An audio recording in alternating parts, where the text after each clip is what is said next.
I decided to do another confession right after the last one that I recorded because I finally wanted to get something off my chest that I haven't really expressed to anyone regarding a creative outlet that I have. Or I suppose I've revealed it in fractures, but never to just a single entity. It's the weirdness of my rituals that I have.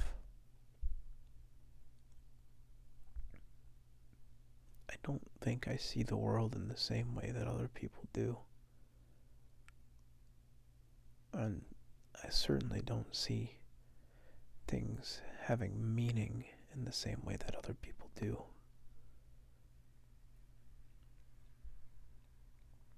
I have a lot of weird quirks. If you were to see my room,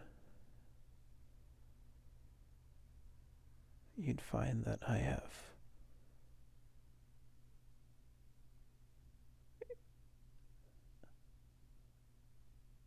a shelving unit with ties displaying on the wall. You'd find sticky notes on the wall with something that I'm grateful for each day lining the walls. You'd find a whiteboard with unfinished thoughts that I'm trying to write down and digest into some kind of new idea.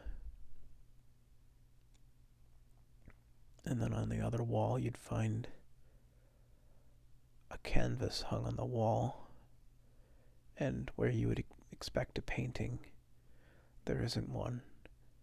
It's completely blank.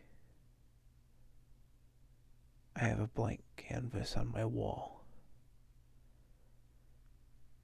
because I told myself one day while I was shopping at a Walmart, there was a little voice in my head that said, "You should buy a canvas." And I bought a canvas, and it told me to hang it on the wall. So I hung it on the wall. And then it said that I'll know when I need to paint it.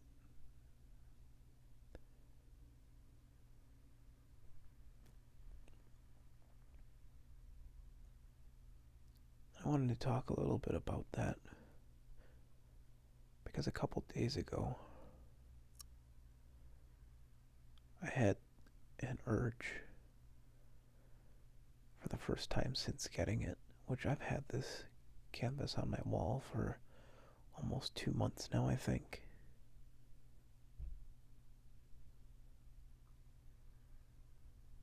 Maybe a little longer. I think it's about 2 months. Anyway,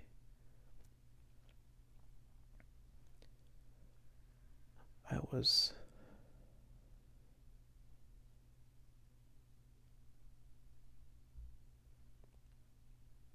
moved by something lately.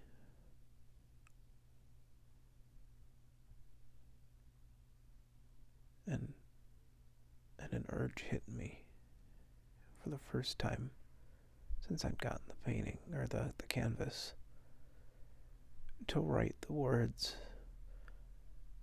"You must keep going," on the canvas. And that was so significant to me. But the voice in my head, it told me that I'll know when I need to paint. And it was just an urge. And I asked it again, do I know it? And by the fact that I was asking the question, I already knew. I didn't know. It was just an urge. But that urge was significant. Because for the first time, I was hinted at what should go on the canvas. I suppose I don't think I'll know for a long time from now what it's supposed to be. But I can at least start imagining now.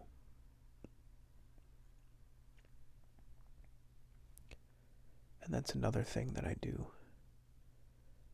that's similar. Is that a while ago I had this idea to start meditating on questions. I believe the actual term for it is called a koan, Koan, koan. I don't know how to pronounce it. I know it's some kind of spiritual meditation with questions that are to be answered in a unique way. And originally, when I was exploring meditation for the first time, I kind of tried this, but I found that meditation wasn't the way that I would answer these.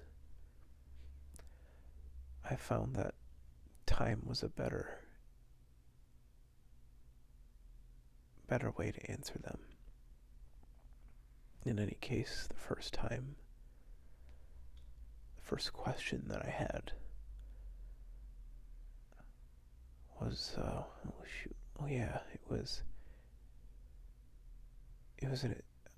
I asked myself impossible questions that just don't have an answer.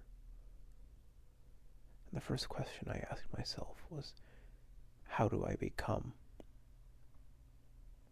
And I let that question sit in my mind for several weeks.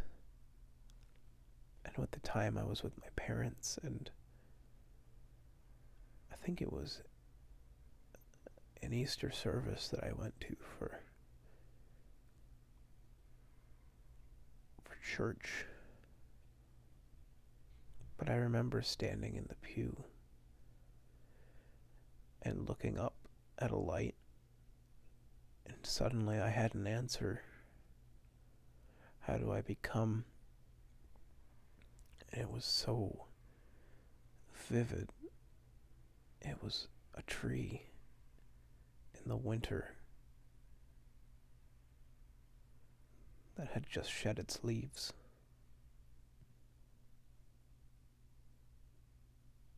And for the first time I found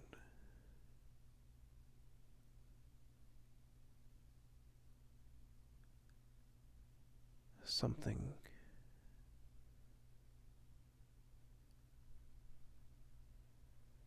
deeper in myself than I knew.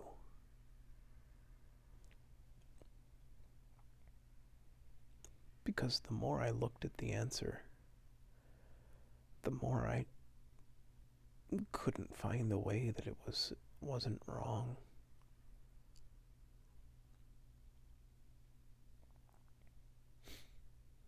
I've started doing this for other questions too. How do I create order?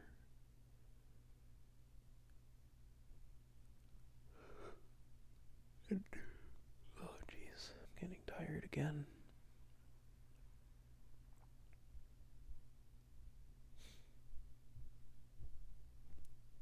And how do I realize myself? These are all questions that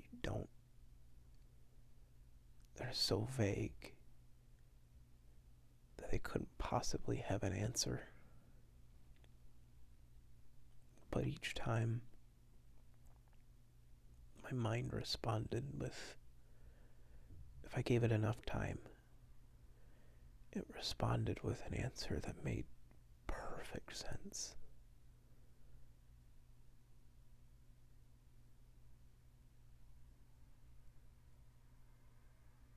I wish I knew how to paint, but I was never fortunate enough to grow up practicing any form of art. So now I'm in the later years of my life, and I now have to deal with the unfortunate consequence of judgment when I practice things. That's the beauty of being a child when you're learning art for the first time, is that bad art isn't a thing. You have no taste. You can just make things.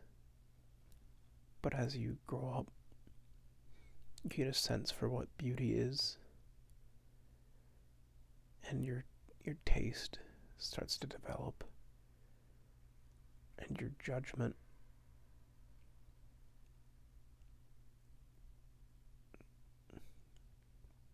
quashes art before it has a chance to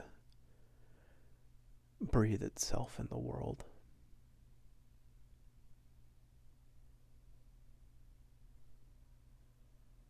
It makes practicing harder.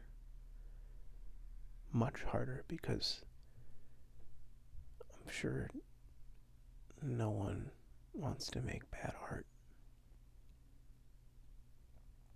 Especially when they recognize it as bad art. They just want to toss it aside, but you can't practice without making bad art, unfortunately. So I'm in that position now where I want to be an artist.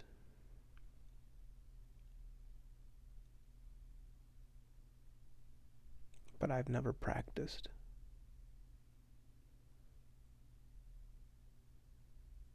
Very little, I suppose.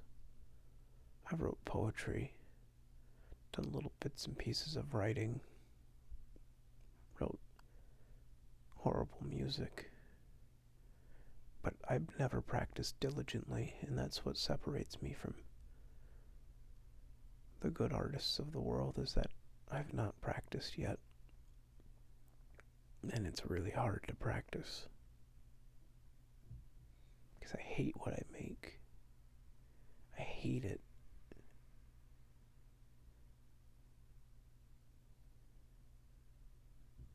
But one of the fun things I've found so far is that as I've started making bad art, I've found that what's more fun than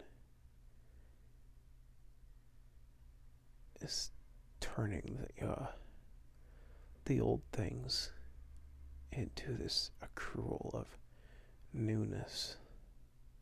You take the old thing and you make it into something new, and you make that new thing into something new. You keep going until it's beautiful.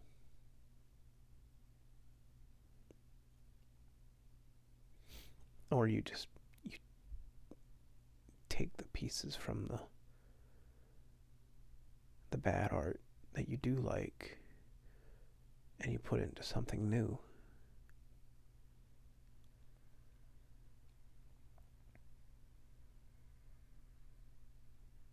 There's a little bit of a sadness in that, because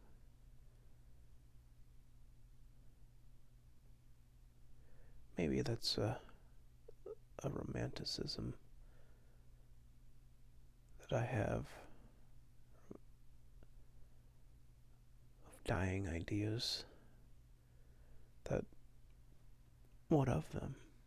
That they've served their purpose as a stepping stone, but they'll never be idolized because they're not beautiful. I'm shocked that culture has never really celebrated the not beautiful things, because they're the most important step towards beauty. Without them, we could never achieve beauty.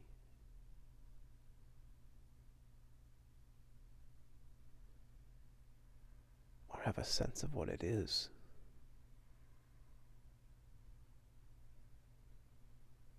Why don't they get their own?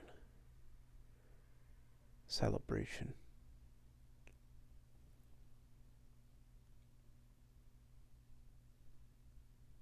Bad ideas deserve celebration too.